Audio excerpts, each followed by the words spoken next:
Subscribe to our channel, press the bell icon and never miss an update from Latestly. Hi everybody. Good afternoon everybody. Good afternoon. Thank you. It is clearly now the will of the Parliamentary Conservative Party that there should be a new leader of that party and therefore a new Prime Minister. And I've agreed with Sir Graham Brady, the chairman of our backbench MPs, that the process of choosing that new leader should begin now. And the timetable will be announced next week. And I've today appointed a cabinet to serve, as I will, until a new leader is in place. So I want to say to the millions of people who voted for us in 2019, many of them voting Conservative for the first time, thank you for that incredible mandate, the biggest Conservative majority since 1987, the biggest share of the vote since 1979. And the reason I have fought so hard in the last few days to continue to deliver that mandate in person was not just because I wanted to do so, but because I felt it was my job, my duty, my obligation to you to continue to do what we promised in 2019. And of course, I'm immensely proud of the achievements of this government, from getting Brexit done to settling our relations with the continent for over half a century, reclaiming the power for this country to make its own laws in Parliament, getting us all through the pandemic, delivering the fastest vaccine rollout in Europe, the fastest exit from lockdown, and in the last few months, leading the West in standing up to Putin's aggression in Ukraine. And let me say now to the people of Ukraine that I know that we in the UK will continue to back your fight for freedom for as long as it takes. And at the same time, in this country, we've been pushing forward a vast program of investment in infrastructure and skills and technology, the biggest in a century, because if I have one insight into human beings, it is that genius and talent and enthusiasm and imagination are evenly distributed throughout the population, but opportunity is not. And that's why we must keep levelling up, keep unleashing the potential of every part of the United Kingdom. And if we can do that in this country, we will be the most prosperous in Europe.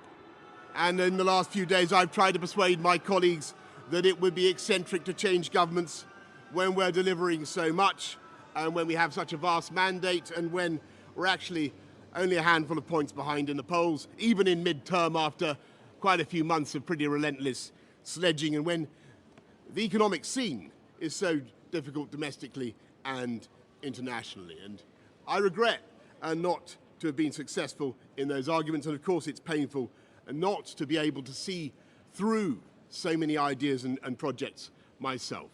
But as we've seen at Westminster, the herd instinct is powerful. When the herd moves, it moves.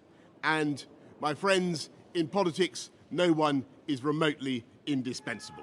And our brilliant and Darwinian system will produce another leader equally committed to taking this country forward through tough times, not just helping families to get through it, but changing and improving the way we do things, cutting burdens on businesses and families, and yes, cutting taxes, because that is the way to generate the growth and the income we need to pay for great public services.